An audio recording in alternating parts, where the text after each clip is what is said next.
Harrison, it is awesome to see you, my friend. And we've been talking you up here a little bit, but I want to ask you as we get started here, just what you've learned about competing in this league. You and I have talked. We had a podcast earlier this summer, not only blasting game-winning field goals, but your ability to change the game, even with kicks with hang time, just like the Super Bowl, and 2 brilliant kicks back-to-back with the coverage units, nailed them inside the 20. What about just learning to compete in this game?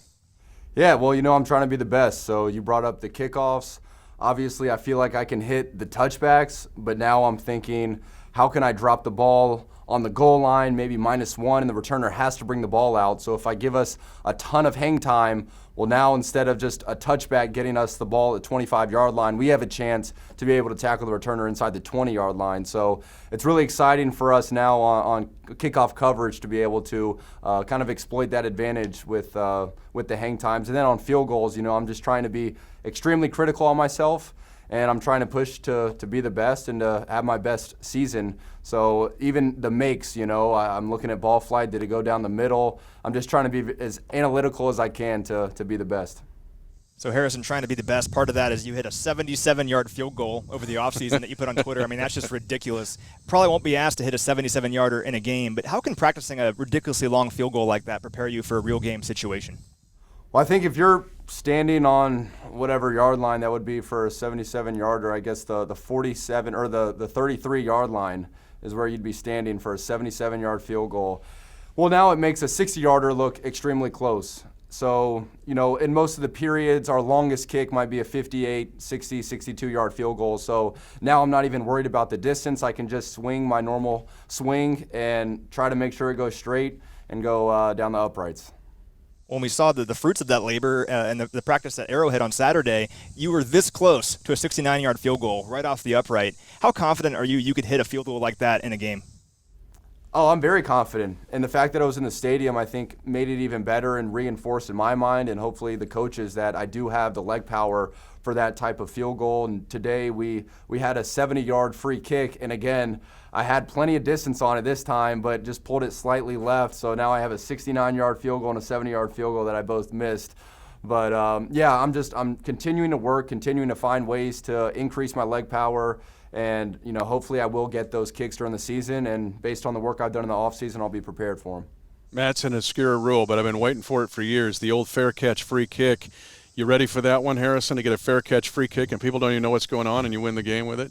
Coach Tobe always says we're going to be the first team to make a big kick on the fair catch free kick. We practice it all the time, so we're ready to go. I got to ask you were talking about coverage units on the kickoffs. And different. It just seems to me the coverage units on this team potentially, since you've been here, could be the best that you've had. What about those guys that surround you on the special teams, and how good is the core that you've got now potentially for 2020?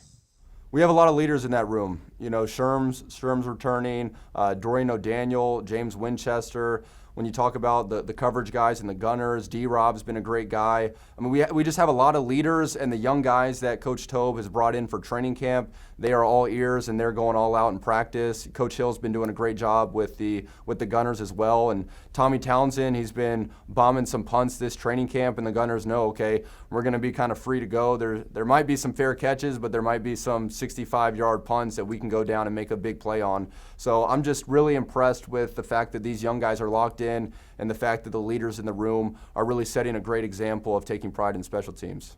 It's a Twitter battle right now because the Chiefs Kingdom wants to know who has better hair, you or Tommy Townsend. Your wife voted for you, which is a good sign.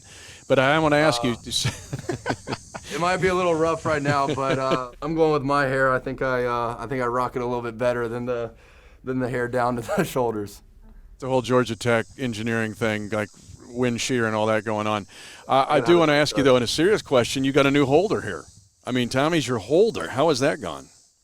Yeah, so Tommy's the guy now, and we've been working a ton together to keep dialing in from catch to putting the ball down on the spot. And I think one area where Tommy's really excelled is his speed to be able to catch the ball and put the ball down. So we're still having great operation times, But as a kicker, I'm actually having the ability to look at the ball for even longer and zone in on that sweet spot. So I think my contact's been really good this training camp, but I've been impressed with his work ethic and understanding what I want, what James Winchester wants, and just giving us the best hold he can. Harrison, you mentioned leadership a bit earlier. Dustin Colquitt was a huge leader on this team for 15 years. Dustin isn't here anymore. Tommy's here now, a young player.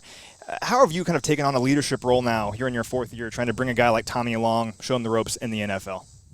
Yeah, well, it was my first year coming in, game 4, and Dustin Colquitt, 15-year vet, he was able to take me under his wing and show me the ropes, show me how to practice, show me how to prepare for a game.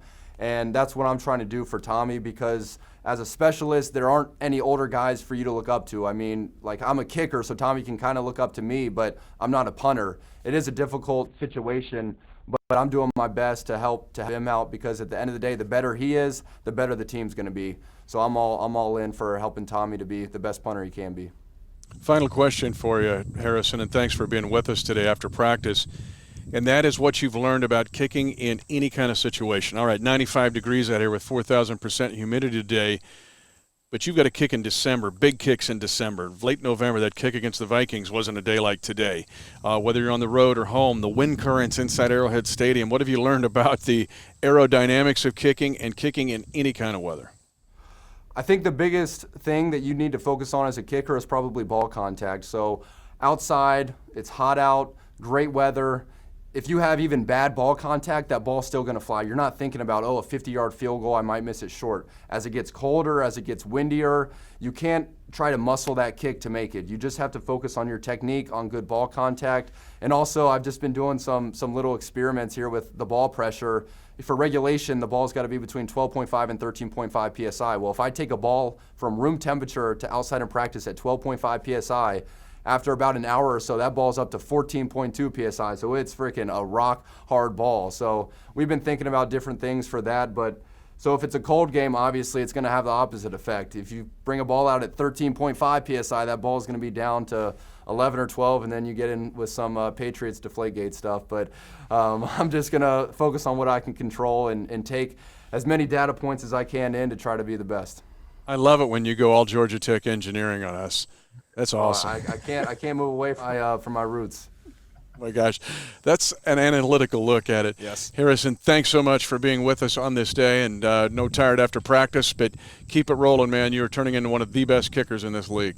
Thanks, guys. I appreciate it.